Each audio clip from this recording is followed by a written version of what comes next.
Hi there, esteemed audience, and welcome to another episode of Middle Grade Ninja. I'm your host, Rob Kent. As you know, I'm the author of Banneker Bones and the Giant Robot Bees, and the upcoming Banneker Bones and the Cyborg Conspiracy. And in the middle there, I wrote a book called Banneker Bones and the Alligator People. They're all great. You'll want to start with the first book, Banneker Bones and the Giant Robot Bees. And the good news is you can get that as an audiobook, a paperback, and the ebook is free to download whenever you're watching or listening to this, wherever fine ebooks are sold. We have moved the date on the third book to June 14th due to the ongoing COVID-19 situation, which reminds me, I should mention we are recording this episode on April 15th. It will air, I believe, a couple of weeks from now. The reason I'm saying that is because whatever happened between April 15th when we had this conversation and when you're listening to it, we don't know about. So we're not aware that the aliens landed and have brought with them a cure for all of our ills. But we will be thrilled to find out when we catch up to the future with you. Under the super secret pen name Robert Kent, I write adult horror novels such as the young adult novel Altogether Now a Zombie Story and the Book of David. Book of David is 5 volumes long. If you've been faithfully watching the show, you saw that I uploaded a free audiobook of the first chapter of the Book of David. And that should still be waiting for you if you want to go back a couple episodes in the stream, or if you want to head to middlegradeninja.com. You can listen to me read that book to you, or you can download the ebook for free and check that out. As always, keep up with what's going on with the show. Read interviews with hundreds of literary agents, authors, editors, publishing professionals, folks you'd be interested in. I've been compiling interviews for years, and they're all available to you for free at middlegradeninja.com. And that's all I feel like talking about now. Let's get to it. I am thrilled to chat with Carlie Sorosiak tonight. Carlie, how are you? I'm doing pretty well. How are you doing? Pretty good, except I'm pretty sure I just mutilated your last name, even though I No, you're good. It's Sorosiak. So I haven't taken my husband's last name yet, and this keeps being an issue between us because his last name is Carr. So it would be Carlie Carr, which is a lot easier to remember. But you're laughing, which is why I haven't taken it, because it is a silly, silly name. So potentially later on in the future, everyone will just be interviewing Carlie Carr, and it'll be a whole lot easier than Sorosiak. But I tell my students it's like a sore rose and a yak together, and that seems to be helpful. Not a very pretty last name, but there we go. Oh, I think it's lovely. I'm laughing because I would never forget if I chatted with the Carlie Carr. Yes, I know. It is like either, feel like that's the perfect, like, I write for like 3 to 5 year olds. Like, I don't know. I can see it on a picture book. But it is memorable. Yeah, got the good alliteration. My wife had orders that if for some reason she didn't survive the delivery of my son, her mother was to come in and stop me because I desperately wanted to name him Clark. Because I figure for the rest of your life, you'd remember if you met Clark Kent. Oh, absolutely. Yeah. I mean, my great-grandfather, if I was going to be a boy, wanted my name to be Chester Louis. So I don't think you'd forget a Chester Louis either. No. It's kind of an iconic name. Sometimes I wish that that could still be my name. That would have the same initials, CNS. It's good. There's always time. Always time. Yeah. If I have a son, just maybe that name would be passed down, bestowed upon him. Who knows? Probably the best place to get started is I never summarize other people's books because I'll spoil them, and I try never to summarize other people's biographies. Especially why would I make you sit through that when you're right there? So if you would please give esteemed audience a little bit of an overview of your background.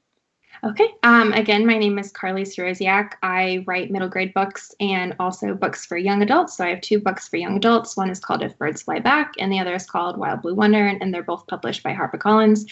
And my first middle grade book just came out. It's called I, Cosmo, and it is told from the perspective of a 13-year-old golden retriever who just desperately wants to keep his family together because they're going through a divorce. And one of the things that he thinks will help is entering a doggy dance competition with his human boy. And I really just loved writing this narrative. I love, love, love animals, and especially dogs. So getting into a dog's head was honestly one of the greatest joys of my life. And watching doggy dance competitions for research was pretty awesome. So by day, I teach at the Savannah College of Art and Design. So I teach creative writing. So right now I'm teaching fiction and also a portfolio class. For kind of graduating seniors, which is really interesting because they are graduating into a world that has been completely transformed. So trying the best I can to help get them on their feet and make sure that they are kind of entering the world with a really strong writing portfolio. So I also have an American dingo named Danny, and that's quite important because I talk about her a lot, and she's also, during the quarantine, has been my faithful writing companion and also has photobombed every single one of my Zoom sessions because she likes to sleep underneath my desk. So that's a little bit about me. But yeah, I Cosmo, out for Candlewick right now, and I think you'll probably like it if you like dogs. Yes, there he is. He's such a good boy. This is an utterly charming book. I've got all kinds of questions for you about your experience teaching and writing. I want to ask you about your background with all the things that you've done, but why don't we just start with Hi Cosmo?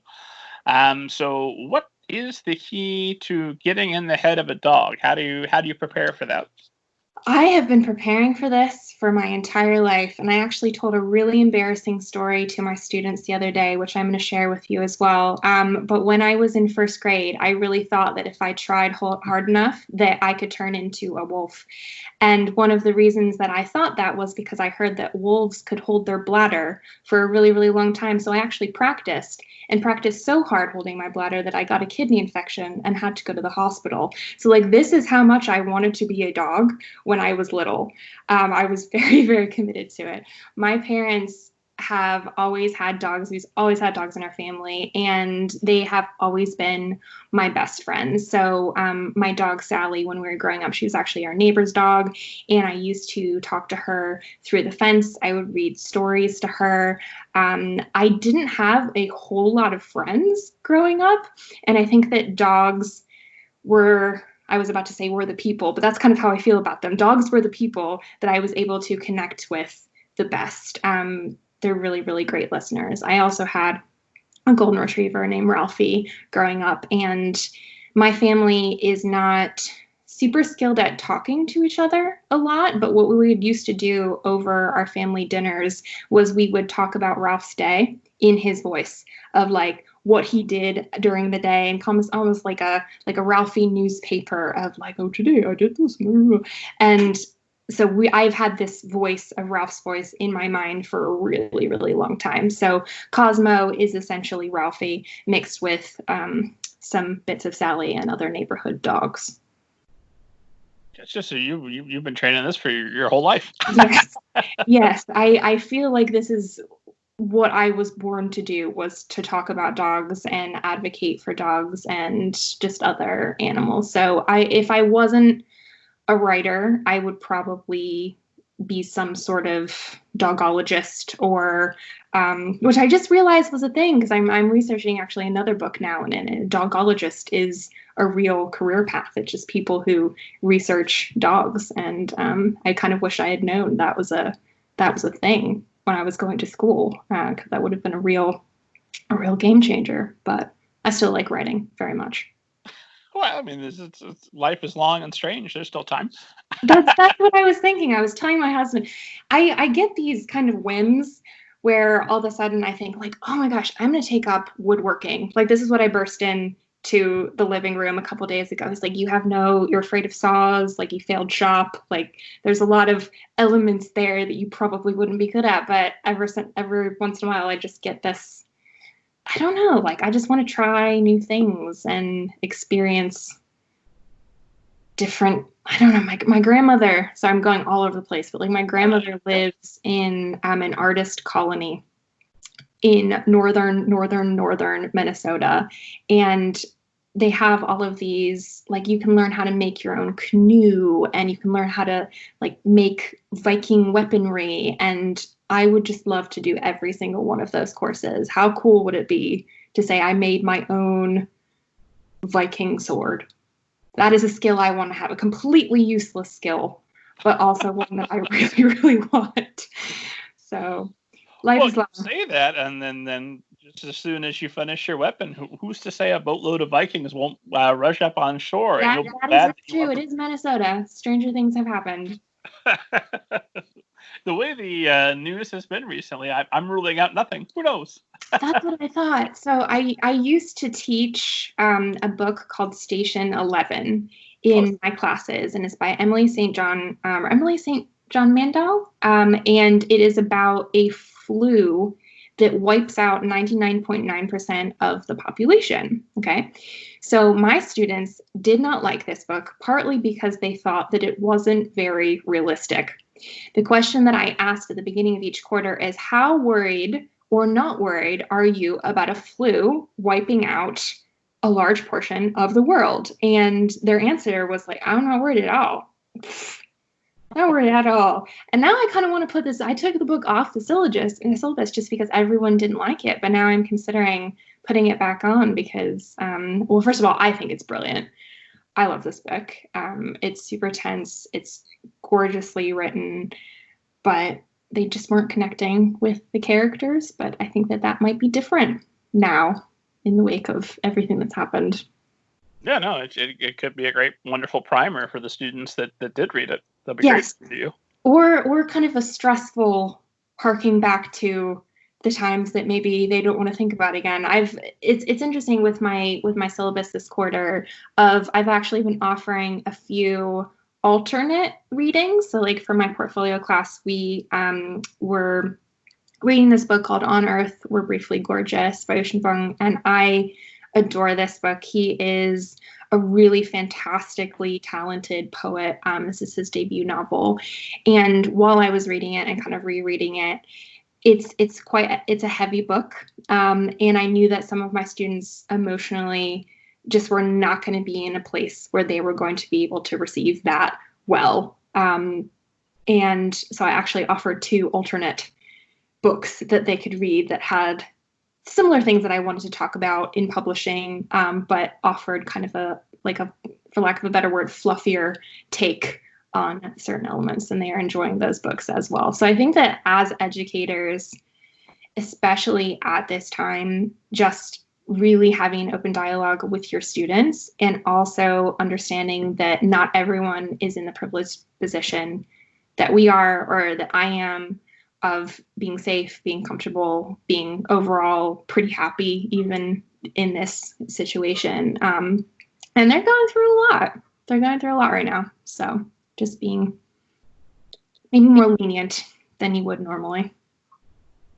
So far, so good here at the Old Kent Farm, although we're taking nothing for granted, and we're just playing it day by day, same as the rest. I keep saying this is my first pandemic, so we'll see how we do. How is this impacting promotion for Cosmo, your writing career, your life? How are you coping with COVID-19 and the quarantine? Overall, emotionally, I was talking again to my students about this just yesterday, I'm trying very, very hard actually not to process what's happening, because if I feel like if I think about it way too much, that's when the spiraling is going to start to happen. So I have just kind of done my best to keep a positive attitude by checking in on the people I love and making sure that everyone is okay, but not watching the news every day and not really sinking into it, because I think you can sink so far into it that it's hard to kind of crawl your way back out. I have a lot of deadlines this summer. So I recently just dropped out of teaching summer school because the transition to virtual learning from an on-ground class has been really rewarding, but also very challenging. So it's been extremely time consuming, and I have found that I have been able to write nonfiction during this time, where the facts are kind of already out there and I'm just assembling them in an interesting way. But writing fiction currently has been very, very difficult. I've been able to brainstorm things, and I've been able to sit outside in my garden with my notebook and kind of like write story maps and think about outlines. But as far as putting pen to paper and writing scenes, I've been stuck. And I think that partially has to do with the fact that I'm working so much at my other job right now. And once that slows down a little bit, and hopefully during the summer, I think that things will turn around a little bit. So I'm curious for those listening who say that, yes, I want to be like Carlie. That sounds like the plan. Let's not process this, because honestly, and I'm guilty of this. I've lost entire days of watching Captain Trump's press conference and paying attention to the news. And then, I've lost. I was just going to pay attention for an hour, and now 4 hours later, what happened to all of my writing time? It's gone, and I don't know that I'm any better. I want to be completely uninformed, especially I want to know what's going on locally, what things I need to be aware of that are going to impact me and my family directly. But beyond that, I don't know how helpful it is to witness history. Yeah, and I think that there's obviously going to be plenty of time to process it later, potentially our entire lives. And a lot of the information that I'm seeing coming out about COVID, either it is repetitive, where it's just kind of like repeating the information that has already been said, or it's just recounting like personal stories of people who've died. And obviously, like, those are super important to hear about and to understand the personal impact that this is taking on like our country and the world. But my job, as I see it right now, is to be there for my husband, it's to be there for my family, and it's to be there for my students. And if I can do those things, then I'm going to make it out okay. And the only way that I can do those things and be a positive force in the classroom and to the people kind of in my in my vicinity, is if I keep myself in a headspace where I am not processing that all at once. So kind of little bits of information, as you were saying, making sure that we know the crucial information about lockdowns and social distancing and what we're supposed to be doing. But I cannot absorb all of the stories of grief right now. I just can't do it. And I feel, part of me feels guilty about that I'm not engaging in that way. But I also know that I'm going to be more of a positive force for other people if I am in a positive, or at least relatively positive, mind space. So what does that look like? 'Cause I assume you're under quarantine Yes. all day like the rest of the country. How are you structuring your day to keep yourself in a positive place, to keep moving and make sure you're hitting your deadlines? So I wake up at 6:30 in the morning, and my husband and I take a 1-hour walk through the dark neighborhood with our dog and just kind of take the time to talk to each other and just breathe and just casually wake up. I come back, I make coffee, and then I sit for about 2 to 3 hours in my back garden, like as the sun comes up and also as like it starts to get warmer, with my coffee, with my notebook, writing, brainstorming, and also preparing for that day's classes. And then I go to my classes. So we have all Zoom classes. I'm teaching, again, fiction and portfolio class. And then afterwards, talking with the students, staying on Zoom, like just chatting. And a lot of times we don't even necessarily talk about class. We just talk about like how their life is going and kind of creative projects on their own and things like that. And in the evenings, we've been watching a lot of movies. So I just started Parasite. So we are halfway through Parasite, and it is fantastic. But I actually had to pause it because I was so stressed. And it wasn't like anything really that scary was happening, but it's one of those movies that you feel like you were living inside it. And that's quite scary. But we just watching a lot of stupid stuff too. Just stuff that just reality TV that just means nothing, but keeping myself happy. Have you given in to the cultural demands and watched Tiger King? Yeah, I have. I really have, and I don't regret it. Those people, I just kind of got to the end of the program, and I thought, like, if every single one of these people was eaten by a tiger, like, would I be sad about it? And probably, I mean, I would feel kind of indifferent. So by the time I got to the end, I felt like Carol Baskin was the person I liked the best. Like, they're all crazy. Carol. I think she probably killed her husband, but he sounded like he was kind of a creep, and some people just got to go.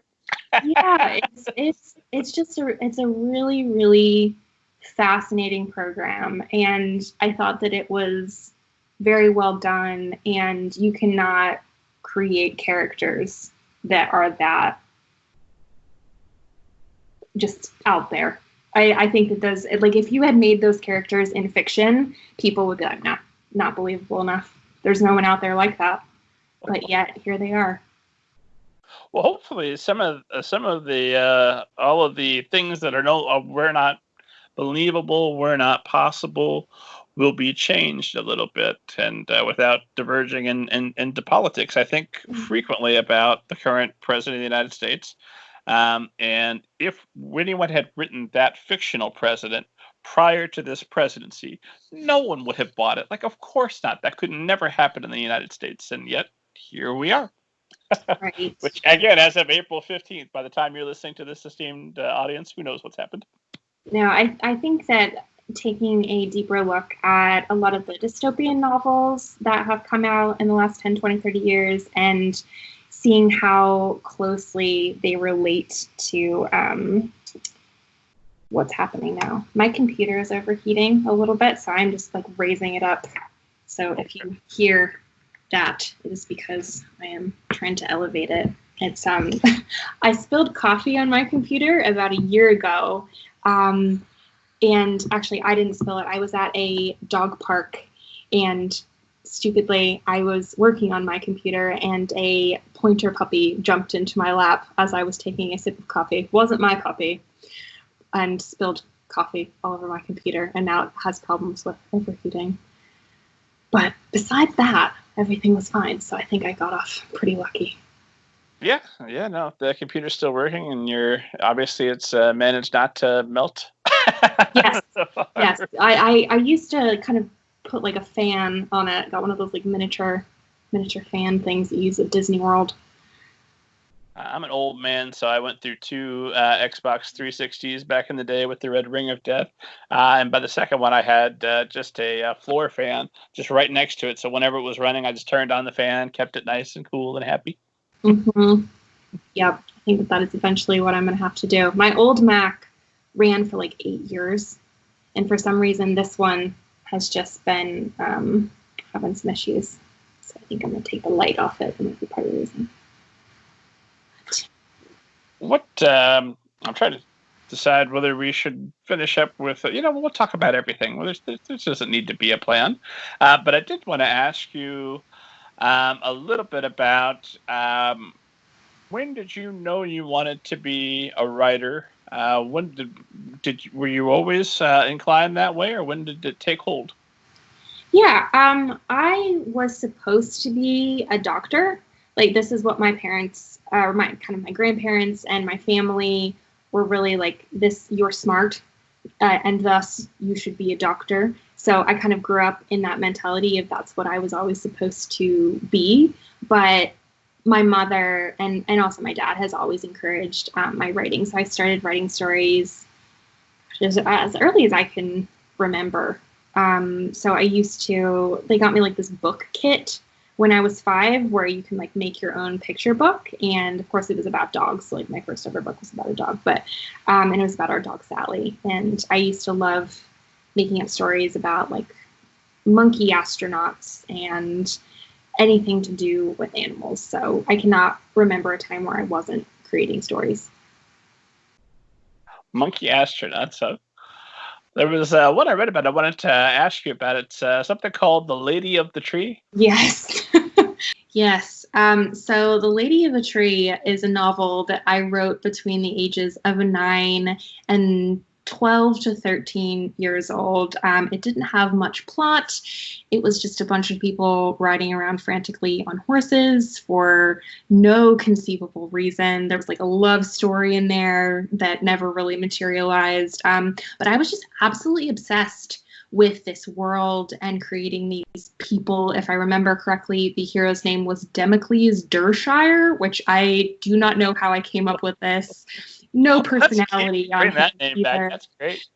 It was just, everything about it was terrible. I think that some of the people were Japanese, even though like it took place in England, and like why are they there? Like nothing about that was explained. There were like these mythical firebirds and this like twin sister who lived in a tree. Anyway, the most memorable thing about this book for me, besides the fact that I was so wholly obsessed with writing it, was that I read the whole thing on film to the Lord of the Rings soundtrack, and then made my parents listen to all, I think it's like 7 hours of it. And they really diligently did that. So when I was talking about the fact that they were supportive, they were really supportive of this whole writerly thing. But of course, that book will never see the light of day. But I did have, I printed it, and I cut out pictures from magazines of like who would play my characters, even though there was no like movie version in my mind. And then on the back, I had quotes from my mom and my dad about how much like they loved the book. So, you know, if your mom loves a book, obviously that is a really strong indicator of success there. The finest book I've ever read by my own progeny. Yes. The author's mom. Exactly. I think I also made up the quotes too. That's the worst part. Like, I don't think that my parents actually said those things. I think that I just put words in their mouth there. Well, that could be a good training depending on who your publisher is later down the road. You know, you never know. Never know. So when did this go from a fun thing that you do to I know that this is a thing I'm going to do always, this is the thing I want to do with my life? Yeah, I think that I always knew that this was what I wanted to do. It was just having the courage to tell that to myself, like actually out loud, and to other people, and to understand that this was the thing that I wanted to do as a career and not just as a hobby. So originally, I was supposed to be a neurologist because I really do love science, and neurology is ultra fascinating, but I knew that it was just not for me. Like by my freshman year, I'd switched to American Studies and a major called Peace, War, and Defense. So like I went through a lot of incarnations. So first I was going to be a neurologist, and then I was going to be a counterintelligence specialist. And I had a professor who sat me down and he said, like, Carlie, you're actually really good at this. And what that means is that you are going to have to make life and death decisions for other people every day. Like, i.e., you will have to kill people. Are you okay with that? And I said, actually, no. So I write children's books now. And that was kind of the trajectory of that. So I switched to English when I was studying abroad so that no one knew about it. So I went to England and switched my major from Peace, War, and Defense to English with American Studies. And then after that, I went to Oxford with the goal of eventually becoming a professor, and I studied neo-slave narratives, which are contemporary narratives of slavery. So I was really interested in Toni Morrison and Natasha Trethewey specifically. And while I was wholly obsessed with that work, and I still think that it's extremely crucial, important work, I was getting very, very depressed if you are reading about slavery for 8 to 12 hours a day in a dark library, I don't know anyone who could actually be in that situation, who has a soul, and not be eventually kind of depressed by those readings. So every night at Oxford, after I had done all my research, I would come home and I would turn to YA books and children's books and books that had hope and that were just kind of cheery from start to finish, where bad things happened, but the bad things were overcome rather quickly and kind of in a neat, like tight with a bow way, even if they were potentially a little bit bittersweet. And I know I'm not describing all YA books and all children's books. Obviously, that's covering everything with a kind of a wide blanket. But I needed something in the evenings so that I could go to sleep. And that's how I turned to children's books. So when I did my second master's degree, I knew that I wanted to write for young adults and children, and also taking everything I learned at Oxford about kind of diverse voices. And one of the reasons why I wanted to study neo-slave narratives and also kind of multiracial narratives and narratives by biracial people is I'm biracial myself. Not a lot of people recognize this because when you see the little Twitter heading, it's just me and I look very, very white, but that is not the case. So I think that it's understanding that people come from diverse backgrounds, even if they don't necessarily look like that on social media.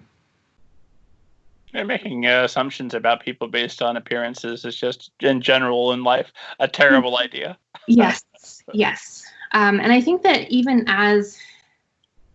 I think that a lot of people make a lot of assumptions about authors when it comes to things like race and sexuality, and because it's you're only seeing a very small part of our life and what we do, and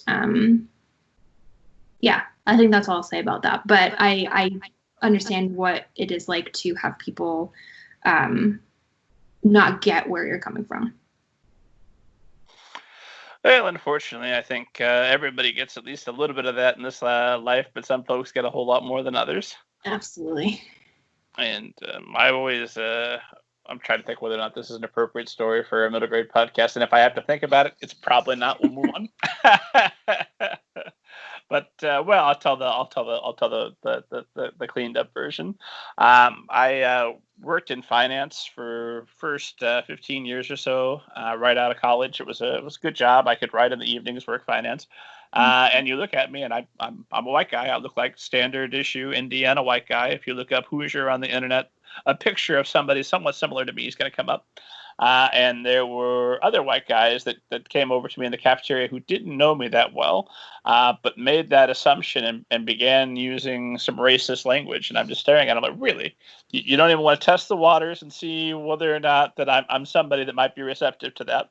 And then later they bumped into me again close to my desk where I had a picture of me and my wife is African American. And they looked at that, and then they glared at me, and they felt like, "Oh, you betrayed us." I'm like, "No, you are being cautious. You should think twice, my friends. Things are not as they appear." Yeah, you never know, and I think it's just be a good person. I think is kind of the moral of that. Of don't assume that everyone is going to think the way that you, kind of the backwards way that you do. You know. Well, this was obviously an incautious couple of fellows, because even if that hadn't been the case, just being casual with that in business environments in general, not a good mode for success. I don't get it, but that's. Well, it seems like just be a good person should be easy, and yet I see so many people struggling so hard with it. It must not be. And every so often, without incriminating myself, I realize after a little bit of distance, oh, in that situation, I was the bad person. I need to work on that. Sometimes I think that having a healthy bit of retrospective of looking at the things, I mean, things that I've done, when I was like 17 or 18 years old, it's like, oh, that was a bad decision. That was a really bad decision. Why did I do that? But no one is perfect. Well, sometimes you have to learn from making the bad decision. Oh, that's why you wouldn't do that, and now I know that the rest of my life. Mm-hmm. Hopefully. So I wanted to ask you, because you've got an impressive academic background. You've got a master's degree from Oxford, you mentioned, but then you've also got a master's in creative writing and publishing from the City University in London. Mm-hmm. And I was just curious in reading that, what is getting a master's in creative writing and publishing do for you that a master's in English from Oxford didn't already do? So when I was at Oxford, I was trained to be a scholar. I was trained to be a professor, someone who's going to be able to absorb knowledge, impart knowledge, everything in between. And when I was at City is not a technical school, because I feel like it's not really that classification, but we learned a trade. So like my trade was I understood about publishing. So things like rights, contracts, international publishing, what it actually means to be an editorial assistant, the different, what publicity is, how does that differ from marketing, And what City allowed me to do was actually be immersed in an industry versus being immersed in a subject. So like Oxford, I studied texts. City, I studied an industry. And I think that the combination of both of those was super helpful because I understood going into publishing what I was actually getting myself in for. So when I was at City, I got an internship at Faber and Faber in London. And Faber and Faber, their first editor was T.S. Eliot. Like, it has this wonderful historic heritage, and it was a lovely, lovely place to be. Like, I could not have asked for a better entry to publishing than City and Faber. So together, I have the writing side and kind of the business side of creative writing. And also at Oxford, I wasn't writing creatively in the same way. Like, I wasn't writing any fiction at all. I was working on a thesis about Toni Morrison and Tasha Trethewey and like vicarious historicism. You know, that's not really a term that I toss around in my daily life in publishing. Well, maybe you could start. It's a nice maybe one. If I remember what it meant, that would be helpful. I think I actually came up with that term, if I remember correctly. If this was like my thing of vicarious historicism, whatever that is. I'm gonna toss that out in a future podcast. You just wait, esteemed audience. Okay. Let me know what it means when you get there.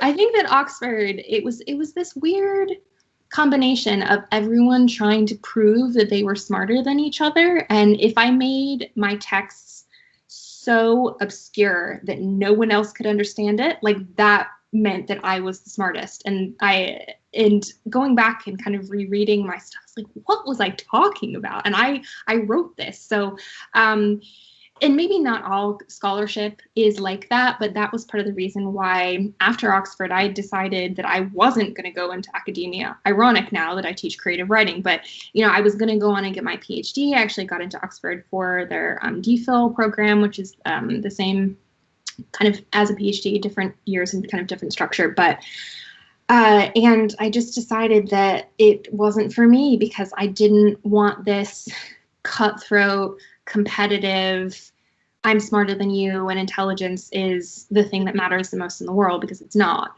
And I think that there's a certain arrogance about people who go to Oxford, and my husband even noticed about me when I went there. He was like, your head is a lot bigger than it used to be. And it took me a while to kind of dial that back and be like, oh, maybe he's right. Maybe he's right. So now I've kind of got this middle ground of I know all of these things, but I'm no longer kind of high up in the sky, scholarly about it. That was one nice thing. I didn't have the opportunity to go to Oxford, tragically. I did go to Indiana University. And while I was studying there, I was studying literature and writing. I was also working a day job, which was wonderful because I go back to the day job and I talk about these writers and I get blank stares and like, we have no idea who you're talking about. I'll never forget. I couldn't have been more thrilled to have gotten first an interview with Richard Adams, available now at middlegradeninja.com, and then later a blurb. And I walk into the office. I was out of college at that time, and I'm just just overjoyed, the happiest I could ever be. And I'm bragging to everyone, and everyone just in turn says, who is this Watership what now? Which was a nice reminder of, hey, we all love books and writing. We're all having a great time, but let's keep this in perspective. Yes. So I often talk to people about that of, especially with my family and the other people in my family who are kind of like more distant relatives, of have no idea about how publishing works or anything like that. And it's actually really, really nice to have those people in your life sometimes, of getting that perspective of sometimes when you are in publishing and in the kind of business of books, sometimes it's a very small world, which can be nice, but also sometimes it feels like that's the only thing that matters. And it's really, really not. It's really not. So the farther I get away from publishing, in some ways, the happier I am. And I tell this to my students, I feel like I keep saying that over and over again, but I think that when we come into publishing and come into writing stories, it's like we are presenting our souls on a platter and saying, like, do you like this thing? I've made it. It's all of me. But really, it's not all of you. Like, the thing that you create is not you. It is a part of you, but you are so much more than that. And I'm hoping that maybe this is something that people can recognize in quarantine when they aren't writing as much, or maybe they are writing as much, but like, take me, like, when I started, I thought this book that I have written, If Birds Fly Back, like, this is again my soul on plate, but I also have a dog who, like, doesn't know that I'm a writer at all, and she still really, really likes me. Like, my parents still love me. I still have a wonderful husband. I like gardening. I enjoy walking. I like hiking. Like, none of these things have to do with my books at all. And I think that sometimes we can fall into this trap of thinking that our success or failure in creative writing has something to do with our value as people. And that, to me, is just factually incorrect. I don't know, maybe you have a different opinion on that. No, I 100% agree. I used to have this foolish idea that when I finally, published the first book, then that would be everything, and every sacrifice, every bad thing that had happened prior to that would all be made better in that moment, and glory awaited. And I also had this foolish idea that I would know when people were reading me, and that would bring me satisfaction. No, I get messages every so often from somebody that just read Pizza Delivery, and I'm like, oh yeah, I forgot that thing exists. Well, I'm glad you liked it. There's no feeling of whether 10 people are reading, 10,000 people, however many folks are reading, you're not going to know about it. So that also this, I don't know if it's a foolish idea, but this idea that if you could write a book that becomes a classic, then you are in a sense immortal. I don't know that that's true. I don't know that William Shakespeare is feeling particularly great, whatever plane of existence he is. Like, oh, they're still doing Hamlet. Oh, that's great. Yeah.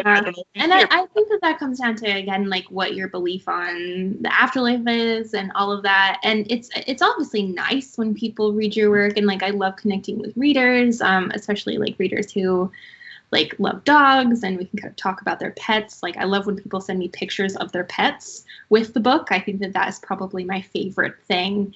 But you're right. I don't know. I think that one of the things that I would have loved to kind of tell myself earlier is, first of all, there's no rush for any of this. I think that the publishing industry puts a lot of emphasis on youth and a lot of emphasis on a debut. Like, if you don't debut powerfully for some reason, like, that's going to be the end of your career. It's really not. Like, this is a long journey. That's kind of what I'm realizing after I finished, like, my fourth book. And also, you just have to write what you love, and whether or not other people are responding to that is in a lot of ways outside of your control. But the measure of your success is how much kind of effort and how much love you put into it, and not necessarily sales on Nielsen.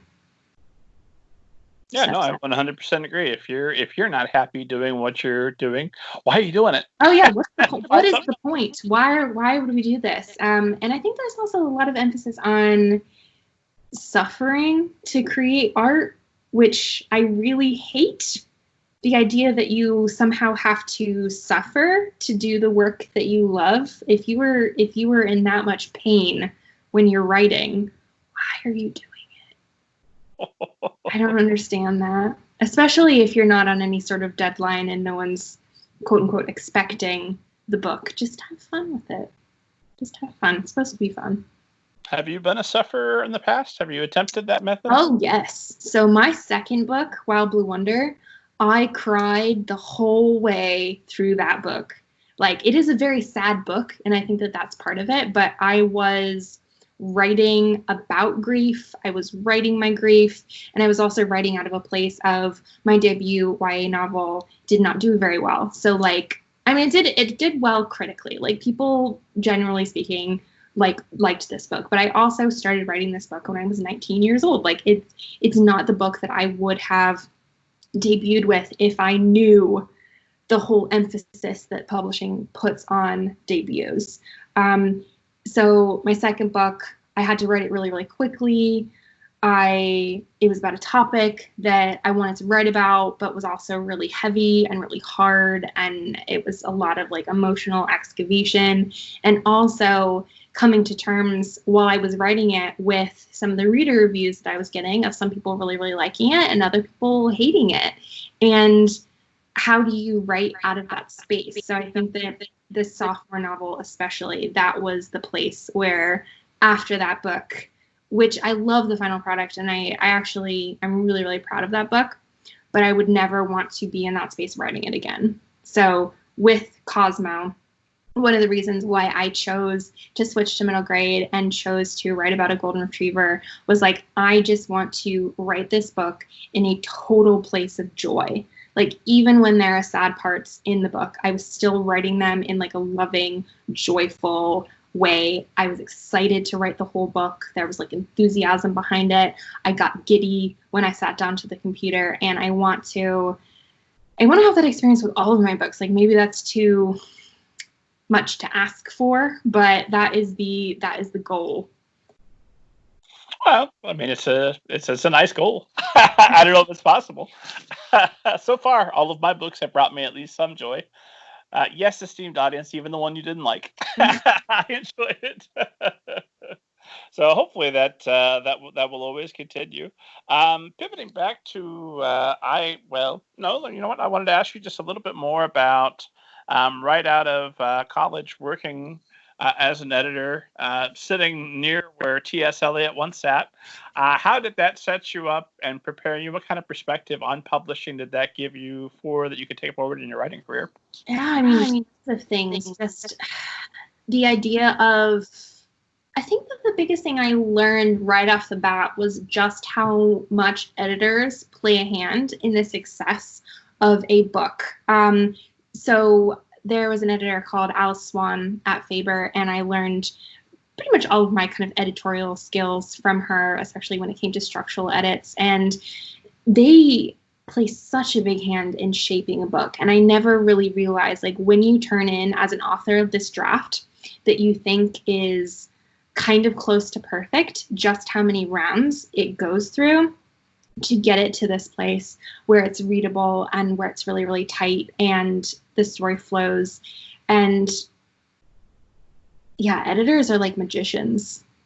And that was the biggest thing. And just seeing a book come in from a manuscript form from agents, and I played a part in, I did a lot of reader reports, so I would get like 10 to 20 manuscripts at a time, and I would write like a 1-paragraph review of what I liked about it, and then kind of ordered it from like 1 to 20 of this was the best book I got out of this batch, and these ones I didn't think felt like Faber. And it's not necessarily that they were quote unquote like bad books. Everything that we were getting was like a really strong submission. But there's kind of a brand at Faber. Like, it's very literary, like it's very warm, and the type of books, it's like more prize winning than kind of commercial.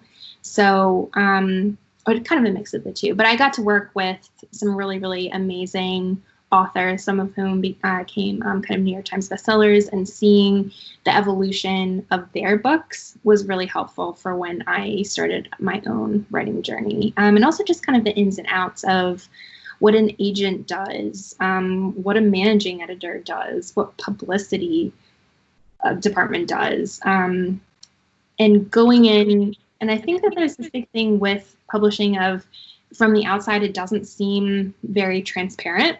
And being able to kind of pull back the veil and actually be inside that machine was extremely helpful in understanding that the authors who are coming in are real people.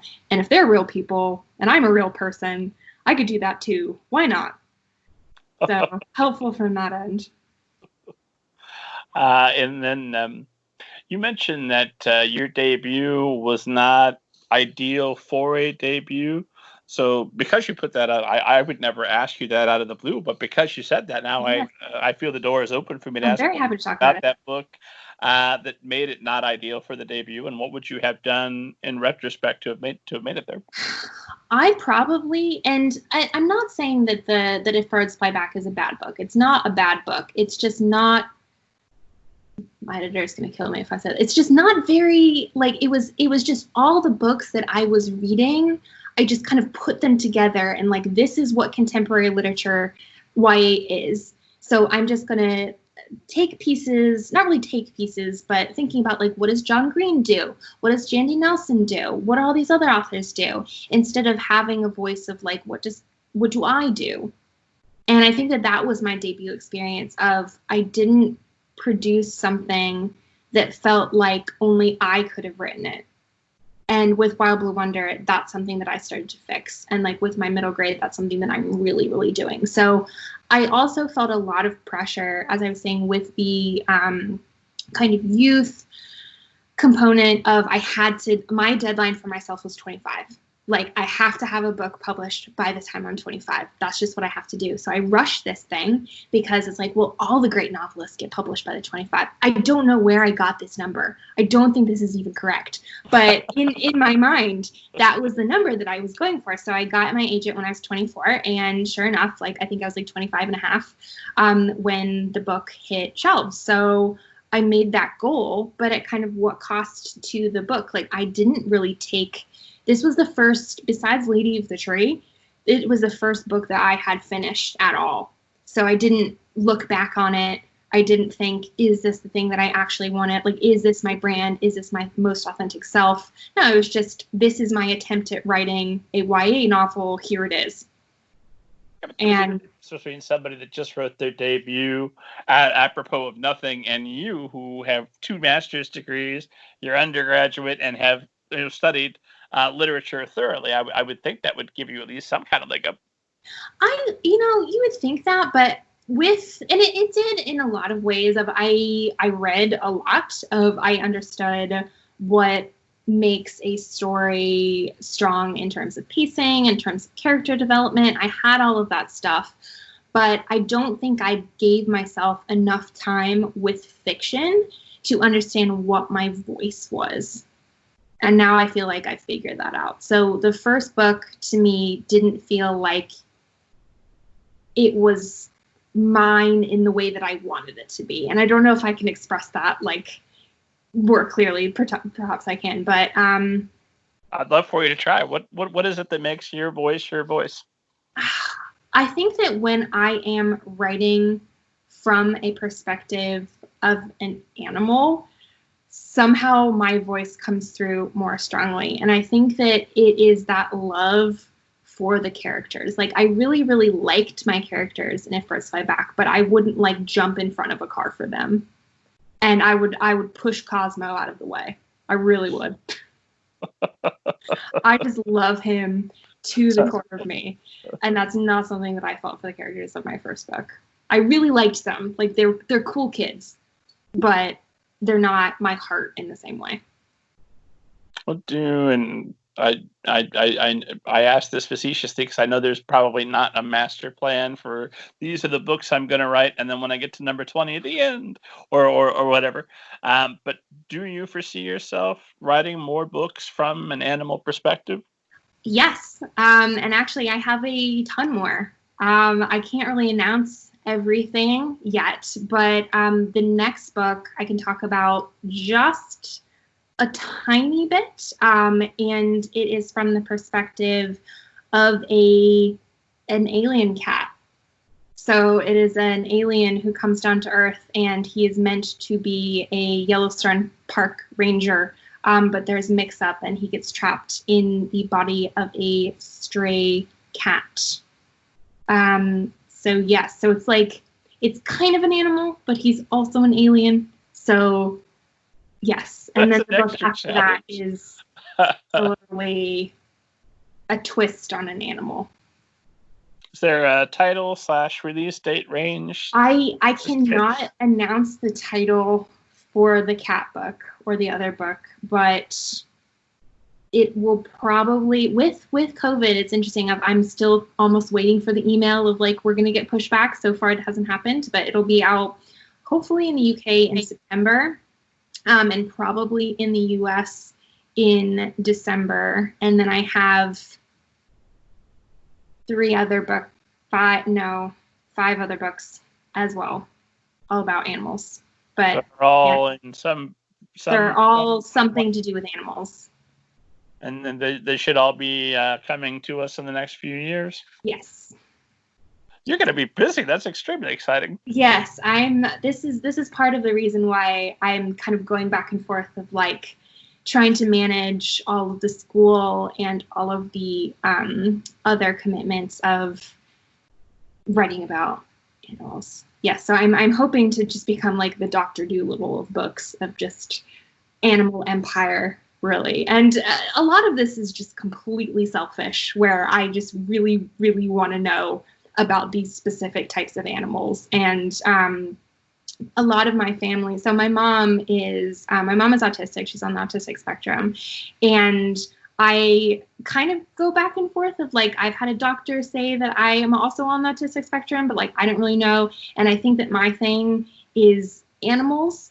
I am just absolutely obsessed with knowing everything about them. And like the girl in my next book is basically like a little me of, she's absolutely obsessed with animal facts. And she ends up kind of working at an aquarium and learning about all the different kind of like sea lions and penguins and all that. So I am purposely just putting all these extra animals in my books so that I can have an excuse to research them. How do you research? Are you just pulling up internet articles, or are you going places? So I am a voracious reader, and I have recently, so I'm researching a book right now. I don't think I can talk about it, but it's on a specific animal. And I am reading quite a lot of research studies on that specific animal from like 1997 to now, and just kind of the evolution of what scientists are understanding about that specific animal and how far they have come of like, oh, this animal, it's like kind of smart too. Oh, this animal's actually a genius. Like, and through those research studies, I actually found out that like groundhogs have an entire language. Oh. Like an entire, like if you just Google this, it is fascinating. Like there's this researcher in Ohio who has spent the last 20 years just researching the language of groundhogs. And I was thinking, how could I get that job? That sounds really, really wonderful. But yeah, they have, it's very complex too. So they're actually developing like AI to translate groundhog speak into like human language. So there could conceivably come a time where we could have a conversation with 10 years, we'll be able to speak to groundhogs. Yes. Oh my God, you just blew my mind. That's amazing. So we will always know whether or not there will be 6 months of winter. That will be very specific. Yeah. So it's quite. Do they know what they're talking about? I mean, is it just there's food over here? Let's go back to shelter. I think I think I'm talking about prairie dogs. Sorry, it's really late. Prairie dogs. Sorry, prairie dogs. I've been up since 6 a.m. But it's prairie dogs. But yeah, conceivably they will. It's more like, okay, there's a predator over here, or like get out of my burrow, or this is where the food is, or things like that. But as humans, what we talk about, is it really more complex than that most of the time?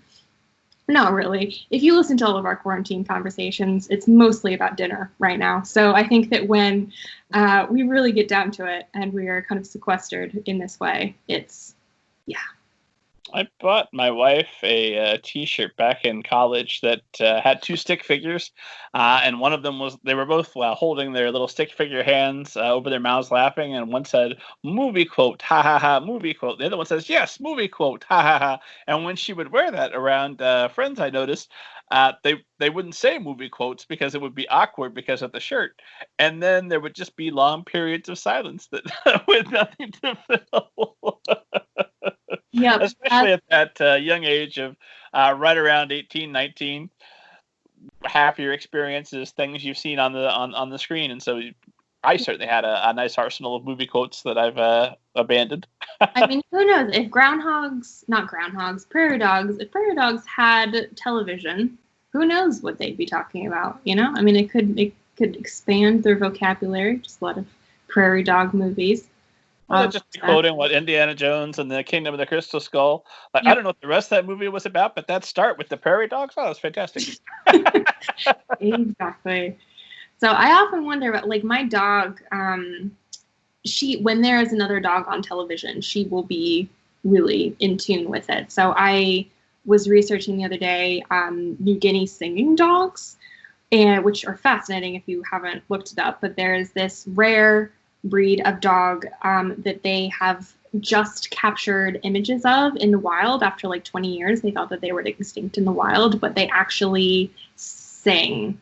And so their song has actually been compared to songs of humpback whales. And my dog, I was playing these on YouTube, and she was just like, "Where are they? I have to find them." So I think that the dogs can watch TV a little bit if there's interesting sounds and other dogs on there. Sure. Dogs of any kind. Yeah, no, our cat perks up if there's a commercial for cat food and there's cats on screen. Yep. Makes sense to me. Absolutely. Sooner or later, we'll have Catflix or whatever, and it'll be our own streaming service you can enjoy. Well, so when I used to, before the pandemic, when I would go into work, I would leave on specific music for my dog, but it was like a CD that I bought that's like a 5-hour CD. She's only gone for like 3.5 hours, but I wanted to, just in case I ran late. And it's music that just been composed specifically for what dogs like. And I don't know if I've been completely conned with this and it's just regular classical music, but she seemed to be pretty calm around it. So could be. Maybe I've been tricked. That's definitely a quality of Cosmo. Cosmo likes the music. He does, yes. And Cosmo's very literal. I wanted to ask you about this. So one of the specific things you did, it's a tricky thing to write a first person. I don't have to tell you, you did it. But I would imagine a tricky thing to write a first person perspective from a dog's point of view, because obviously this dog is smart enough to narrate a novel. The dog knows things about the family that I think were maybe more insightful than if they'd had Dr. Phil living with them in different moments. So the dog is Cosmo is very insightful, but Cosmo is also very literal. There's metaphors are completely lost on Cosmo. So how did you decide what the rules are to keep them consistent, but also bend them enough to make sure that you've got a coherent narrative that can be enjoyed by humans as well as dogs? Yeah, I kind of stuck to anything that was rooted in emotion. Cosmo was going to understand. And that does come back to the idea and the scientific fact that dogs can smell adrenaline and they can smell fear and the emotions that we are experiencing. So I kind of went with that. And so anything to do with the divorce, anything that Max is specifically telling him about their family relationships, because dogs really are part of the family, right? So anything that was family, anything that was really, really emotionally based, I had Cosmo understand. And anything that was more literal that I could make a joke out of, he didn't understand it. And I think that half of the distinction came down to how can I make this funny, and how can I make this kind of dog-like, and also thinking about the things that my dogs don't seem to understand or seem to get confused by, like Halloween costumes and things of that nature, of like, oh, I just really don't want to do this. Or I'm guessing that a lot of human phrases that are metaphors, they probably wouldn't understand. And there was no, like, I didn't have really a, like, Cosmo understands this, but he doesn't understand that. And this is also where editors come in, of there were some times where Cosmo was just way too philosophical, like just to the level of like he's like Harvard educated. And my editors kind of brought that back down to a level of understanding. So going back to the whole editors are magicians thing, I think that they really helped with that as well. I'm just chuckling at the idea of Cosmo pondering the meaning of life. Yeah. Yeah, so he can be kind of lightly philosophical, and there are some things that he says in there of like he views heaven as like a bright and endless sky and things like that. Of I'm guessing that my own dog isn't really contemplating the afterlife, but then again, we don't know that. We don't know.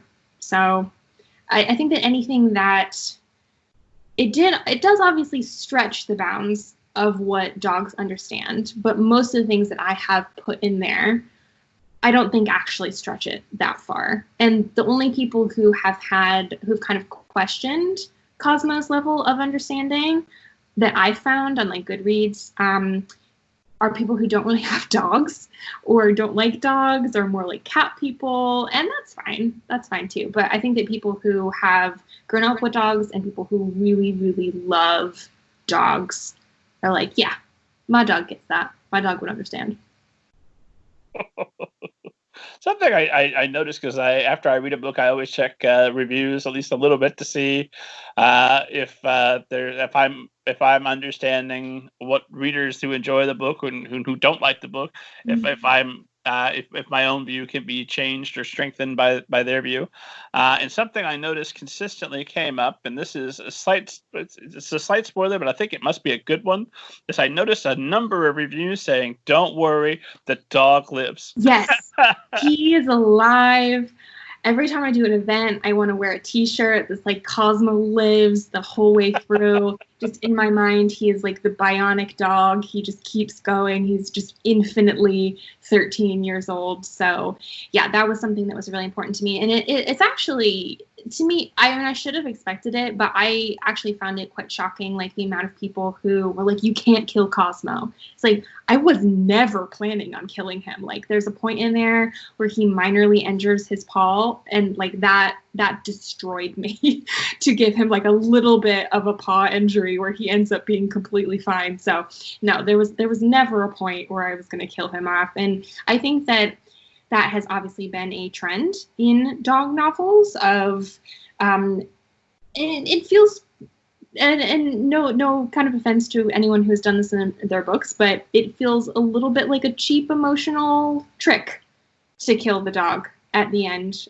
Let's just see them live their lives, and there are other things that we can do to kind of bring in the tears. But when you have connected with this character, I still remember the first book that ever made me cry, which is a book called Where the Red Fern Grows, and Dan and Anne, and I wanted to throw that book across the room. I was so not just upset, but also just angry that this had been done to me, of like, you fall in love with these dogs and then yeah, I've kind of promised my readers that I will actually never kill an animal in any of my books. And I very much plan to keep that promise, because I like animals in their state of being alive. I think it was Aaron Bowe. Go back and check, esteemed audience, on a previous episode, who mentioned Where the Red Fern Grows, and that it had so angered her that she wrote another book in spite. Or with spite for that book. She wanted to do a better version. So I think it's upset and possibly inspired entire generations of writers. Yeah, I've heard a really interesting thing about Wilson Rawls recently, who's the author of Where the Red Fern Grows, that he burned all of his manuscripts. So he had all of these books. I think he had like 20 other books that he burned all of them. And I think it was his wife who saved Where the Red Fern Grows, like from a fire. Maybe I'm getting this completely wrong, but yeah, he was a notorious self-critic. So, which just feels highly dramatic if you're just burning all of your work. But he's the same person who wrote a very dramatic book. So I think that it makes sense. It all makes sense now. Well, sometimes when I read about writers acting odd and having certain proclivities, it makes me calm down. Like, I'm doing all right. So far, so good. Although, to the best of my knowledge, my story is not over yet, so we'll see. Well, one more question about I, Cosmo, and we'll start to think about calling it a night, because I know you've had a long day, and I want to end this while we're still having fun. But something that fascinated me is there is a quote at the beginning of the story from William Butler Yeats, and it's a beautiful quote, and it's very appropriate because it's about dancing. We're about to read a story that which dancing features heavily. But I did want to ask you, why was that quote something you wanted readers to have in mind as they start the story, and what do you feel that adds to the reading experience of having that right up front? I think I wanted to set the tone that even though this is a commercial book, it's also a book that has a really big literary heart. Like, Cosmo is very philosophical, and I thought that starting with that quote of like with a poetic quote, like with like a philosophical quote, it kind of set the idea of like what Cosmo's voice was going to be. And I think the quote, if I'm not butchering right now, is like, you can never know the dancer from the dance. And the way that Cosmo dances, he's dancing with all of himself. And I wanted to get that point across, that he's not just doing this doggy dance because he likes dancing. He's doing it for himself, for his family, for his love of it. And what he is producing is his heart, I think. So is that sort of a signal? I'm thinking of the start of Adventures of Huckleberry Finn, where there's that notice that, hey, those searching for meaning beyond what's on the page will be shot. I can't summarize Twain adequately, but it's kind of a signal that, hey, if you're looking for deeper meaning, keep looking, you're going to find it. Kind of. I think so. Like, I think that from what I've seen with reviews, this is a book that a lot of different age groups can enjoy, and that was always my intention of, this is a book for kind of middle graders, but I have had a bunch of women over 65 write me these long letters about their dogs and how much they loved Cosmo because it reminded them of like their Boomer or their like Rudy, or the way Cosmo's playing in the snow. And like, I get pictures of people's like elderly dogs, and I think there's something about like elderly dogs especially that transcends generations of like, we can all really appreciate like what it means to love a dog who is aging and also elderly. So I think that it may be a signal that it's kind of a crossover book. It could be appreciated by a number of generations. And I love seeing, especially like parents read this to their kids. And I've had like a lot of grandparents contact me who've been reading it to their kids as well, especially like during quarantine, like over the phone and things like that. So hopefully that. And also, just to be honest, I like with quotes, I just Google like dancing quotes and then I just spend a lot of time looking through it. So I think that you've probably picked apart a lot more of maybe what I had intended there, but now that I look back on it, maybe that's what I was intending all along, setting the tone, setting the atmosphere. But also, I just... Thank you for your honesty with your background. I would have just assumed that you had most of Yeats memorized. And so no. I'm not that fancy. Here's a question I've been trying to be good enough to ask every writer I remember to ask it, and that's because I always want to set the show up to, if I were going to be on somebody's podcast, what would I want that experience to be like? And so a question that seems lazy that's hopefully useful to you is, what is a question that you haven't been asked about Cosmo that you wish you'd been asked that you'd love to answer? Probably, have I been training my dog to do doggy dance competitions? No one's asked me that yet. And the answer is no, because she is not a very skilled dancer. We have been doing nose work lately, which is a new sport that I have discovered, which has to do with like her sniffing out different scents in the yard and a variety of kind of like boxes. So I'm also reading this really wonderful book about a woman who like trained her dog to be like a search and rescue dog, and I would really love to do that. But no doggy dancing as of yet. Maybe in the future. Well, you've got a lot of books coming, so there's a good possibility that you might have to do that research. Yes. At some point. Yes. Have you ever seen a flying saucer, and do you believe in them?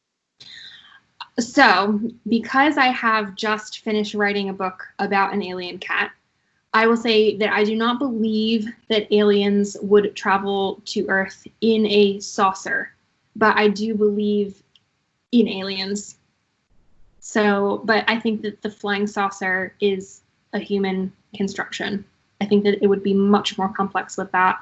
No, I have not seen one because I don't believe that flying saucers exist, but I do believe in aliens. You think that aliens have come here in some other type of vehicle? I don't think that they have come here yet, because I feel like they would probably make their presence known. Potentially. Sure. But I think that it is coming.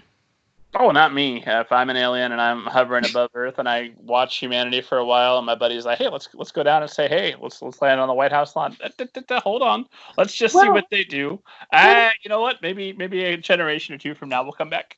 the whole idea. I think that I think it was Stephen Hawking who said that, like, out of all of the places, why the heck would the aliens come here? Like, we just have a very, very high impression of ourselves as humans. And I think that's quite evident based on, like, everything that we kind of do to animals of, like, we are the best. Why wouldn't they want to come to Earth? Well, I'm sure that there are other places that are kind of better, potentially. Well, once they experience cheese whiz, that might. Oh, maybe. I don't know. It's the best that humanity has to offer there. I think that's our top gift. Yeah. Well, my final question for you is always some variation of, if you could go back and give yourself some bit of information. I'm assuming you're doing this with your students now. What are you telling them? What would have made your writing path easier if you knew it when you started? And what would you like other writers to know as they're starting their journey? Not everyone's advice is good advice, I think, was the biggest thing I realized when I was in another program. So when I was at City University of London, I had a really, really wonderful mentor who did adult nonfiction. And he told me for my YA book that I should get rid of the teenagers and make the whole book from the perspective of the 84-year-old man. And he was a very famous writer. I'm not going to say his name, but like he had this movie about his life where like a very famous actor played him, and obviously he was very good at his job. But I knew in my gut that that was incorrect advice, and that was the first time that I was actually confronted with someone who supposedly actually does know what they're doing, but is giving me bad advice. And it would have been bad advice because I wouldn't have been able to write that book otherwise. I wanted to write about teenagers. I wanted to write about kids. So taking advice from people you trust and learning how to trust your gut when it comes to writing advice. And also slowing down. Like, there is no rush to any of this unless you are looking to writing to feed your family and you have to get that book out now. If you are an aspiring novelist and you have a day job and why do you need to be published by the time you're 25 years old? There's no reason for that. There really isn't. Well, it seems to have worked out for somebody I've recently spoken to. Yeah, I don't regret any choices that I made like in my writing journey, and I'm really happy with where I ended up. But I think the amount of stress and like pressure that I put myself under to make it here maybe is the reason why I now have to do yoga in the evenings. So if I could have just done everything but been less stressed about it, I think that would have made me a lot happier. I think that's an excellent note to end on. Carlie, where can esteemed audience find you online, get more information about you, follow your tweets, all that good stuff? Yes, so you can follow me on Twitter at Carlie Sorosiak and also on Instagram at Carlie Sorosiak. And this will shock you if you listen to this whole thing, but I mostly tweet about animals. So, and lots of my dog on Instagram. And as always, esteemed audience, find me at middlegradeninja.com. You know who I am. Download your free copy of Banneker Bones and the Giant Robot Beast. Carlie, this has been wonderful. Thank you so much for making the time this evening and for sharing your insight. Well, thank you for having me. This has been really wonderful. And sorry if I talked too much about groundhog/prairie dogs, but I would say that we should have spent more time talking about prairie dogs, and I'm going to be on the internet finding out as much as I can about this prairie dog language and how close we are to a conversation with prairie dogs, because that's going to change everything. That's almost as exciting as if we were literally talking to an alien. Maybe more exciting